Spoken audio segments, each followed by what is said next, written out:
अस्सलाम वालेकुम। उर्दू विद नैया राहत में आपको खुश आमदीद। आज हम पढ़ेंगे मुजाज़ मुरसल की तारीफ़, उसकी इक़साम मिसालों के साथ। सबसे पहले हम आते हैं मिजाज़ मुरसल की तारीफ़ पर कि मिजाज़ मुरसल की तारीफ़ क्या है। जब किसी लफ्ज़ को मिजाजी मानी में यानी गैर वज़ी मानी में इस्तेमाल करें और हकीकी और मिजाजी मानों में तशबीह के सिवा कोई और ताल्लुक़ पाया जाए तो इसे मिजाज़ मुरसल कहते हैं। मिजाज मुरसल के ये इलाके कई तरह के होते हैं। सबसे पहला है सबब कहकर मुसब्बब मुराद लेना, जैसे शाहजहाँ ने ताजमहल बनाया।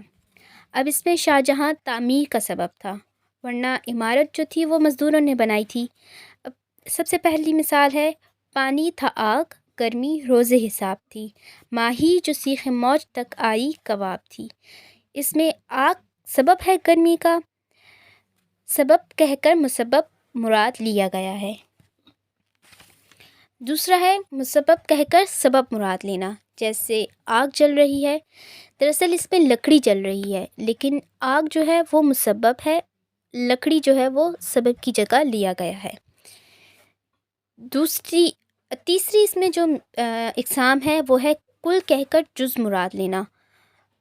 कुल यानी बहुत सी चीज़ें और जुज़ यानी एक चीज़।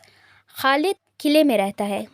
अब खालिद पूरे किले में तो नहीं रहता, खालिद किले के एक छोटे से मकान में रहता होगा, लेकिन इसमें किला जो है वो कुल कहकर मुराद लिया गया है। इसमें तीसरी मिसाल है जुज़ कहकर कुल मुराद लेना।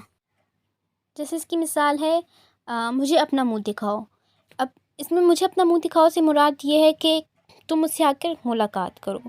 अब इसमें मुंह जो है वो जुज़ है और जिससे कहा कि आकर मुझसे मुलाकात करो यानी वो शख्स जो है वो कुल है। उम्मीद है आपको मिजाज मुरसल की समझ आ गई होगी, और ये चंद इक़साम मैंने इस वजह से आप लोगों के साथ शेयर की हैं कि ये पेपर्स में ज़्यादा आती हैं, बाकी इतनी नहीं आती जितनी ये आती हैं। तो वीडियो देखने का बहुत बहुत शुक्रिया।